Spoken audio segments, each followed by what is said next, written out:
Dalam sebuah riwayat menyebutkan bahwa suatu malam Fir'aun bermimpi melihat api yang datang dari Baitul Maqdis menuju Mesir. Api kemudian membakar rumah-rumah Kipti, orang Mesir asli, sedangkan rumah-rumah Bani Israel tidak tersentuh api sama sekali.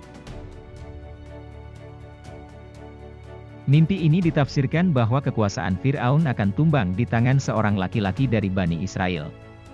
Riwayat lain mengatakan bahwa Bani Israel berbincang-bincang bahwa mereka berharap akan ada seorang laki-laki dari kalangan mereka yang akan memimpin mereka untuk membentuk sebuah kekuatan yang bisa menumbangkan Fir'aun. Mendengar hal itu, Fir'aun memerintahkan tentaranya untuk membunuh setiap anak laki-laki yang lahir dari kalangan Bani Israel dan membiarkan anak perempuan tetap hidup.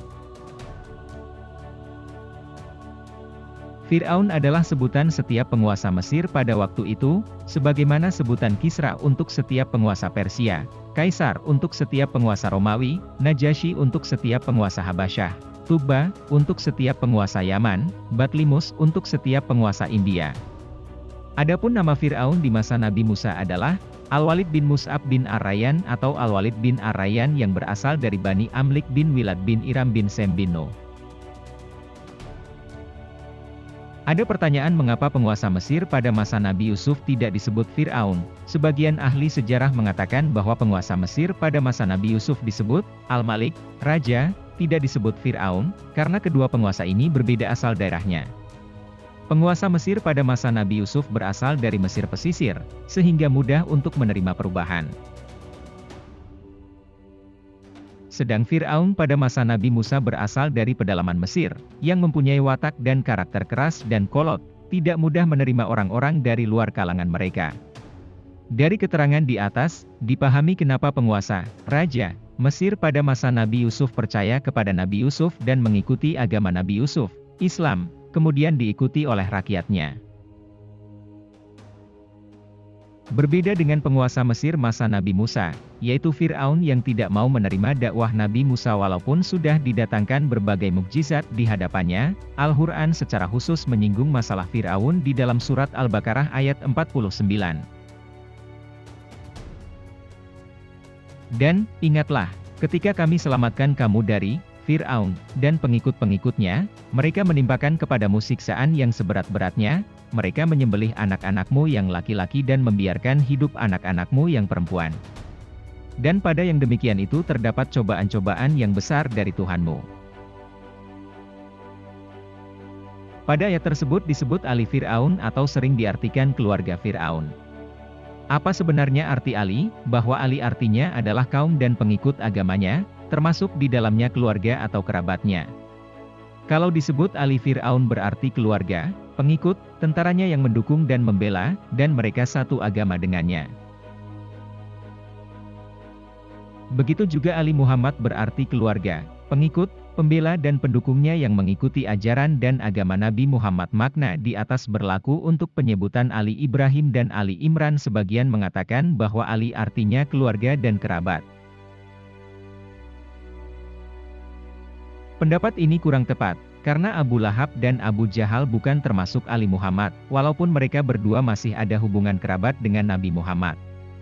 Begitu juga anak Nabi Nuh yang kafir, Kan'an, tidak disebut Ali, keluarga, Nabi Nuh, karena kekafirannya.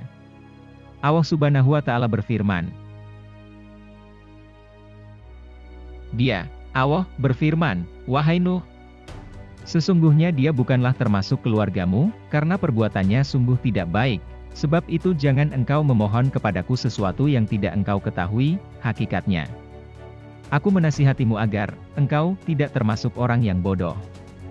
Quran Surat Hud ayat 46. Hal ini dikuatkan dengan kisah Asyah binti Musahim istri Fir'aun yang menjadi pengikut Nabi Musa dan beriman kepadanya. Beliau tidak termasuk Ali Fir'aun, karena tidak mau menjadi pengikut Fir'aun bahkan menentangnya. Karena keimanannya ini beliau disiksa dan dibunuh oleh Fir'aun.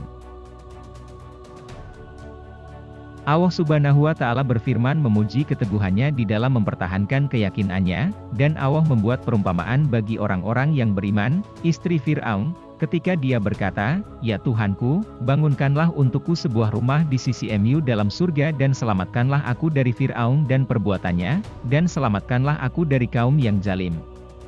Quran Surat At-Tahrim ayat 11. Adapun keluarga Nabi Muhammad seperti istri-istri dan anak-anak serta cucu-cucu beliau yang masih istiqomah memegang teguh ajarannya, tentunya masuk terlebih dahulu dalam makna Ali Muhammad. Di antara dalil bahwa makna Ali adalah pengikut ajarannya dan pendukungnya adalah firman Allah Subhanahu wa Ta'ala. Firman Allah Subhanahu wa Ta'ala, dan ingatlah, ketika kami membelah laut untukmu, sehingga kamu dapat kami selamatkan dan kami tenggelamkan Fir'aun dan pengikut-pengikut Fir'aun, sedang kamu menyaksikan. Quran Surat Al-Baqarah ayat 50. Ayat di atas menunjukkan bahwa Ali Fir'aun ditenggelamkan oleh Allah di laut. B. Firman Allah Subhanahu wa Ta'ala, kepada mereka diperlihatkan neraka, pada pagi dan petang, dan pada hari terjadinya kiamat. Lalu kepada malaikat diperintahkan, masukkanlah Fir'aun dan kaumnya ke dalam azab yang sangat keras. Quran Surat Ghafir ayat 46. Ayat di atas menunjukkan bahwa Ali Fir'aun pada hari kiamat dimasukkan ke dalam api neraka, jika terdapat Ali Fir'aun, pengikut Fir'aun, secara lahir. Tetapi hakikatnya dia bukan pengikut Fir'aun, karena dia beriman secara diam-diam, maka disebut juga bagian Ali Fir'aun, tapi diberi catatan bahwa dia menyembunyikan imannya. Kasus di atas terdapat dalam firman Allah Subhanahu wa Ta'ala, dan seseorang yang beriman di antara keluarga Fir'aun yang menyembunyikan imannya berkata, apakah kamu akan membunuh seseorang karena dia berkata, Tuhanku adalah Allah, padahal sungguh, dia telah datang kepadamu dengan membawa bukti-bukti yang nyata dari Tuhanmu. Dan jika dia seorang pendusta maka dialah yang akan menanggung dosa dustanya itu, dan jika dia seorang yang benar, niscaya sebagian bencana yang diancamkannya kepadamu akan menimpamu. Sesungguhnya Allah tidak memberi petunjuk kepada orang yang melampaui batas dan pendusta. Quran Surat Ghafir ayat 28. Makna Al-Bala, dalam ayat 49 dari surat Al-Baqarah, dan pada yang demikian itu terdapat cobaan-cobaan yang besar dari Tuhanmu. Para ulama berbeda pendapat dalam menafsirkan Al-Bala, pada ayat di atas. Pendapat pertama, mengatakan bahwa makna Al-Bala, pada ayat di atas adalah nikmat. Maksudnya bahwa pertolongan Allah kepada Bani Israel dari kekejaman Fir'aun dan tentaranya yang membunuh anak laki-laki dan membiarkan hidup anak-anak perempuan adalah nikmat Allah yang sangat besar kepada Bani Israel yang wajib diingat dan disyukuri. B. Pendapat kedua, mengatakan bahwa makna Al-Bala pada ayat di atas adalah musibah atau sesuatu yang dibenci oleh orang atau suatu kejelekan, maksudnya bahwa kekejaman Fir'aun yang membunuh setiap anak laki-laki adalah musibah besar yang Allah timpakan kepada kalian. Dua penafsiran di atas semua bisa dibenarkan karena makna Al-Bala itu sendiri mencakup dua hal kebaikan dan keburukan. Ini sesuai dengan firman Allah Subhanahu wa Ta'ala, setiap yang bernyawa akan merasakan mati. Kami akan menguji kamu dengan keburukan dan kebaikan sebagai cobaan.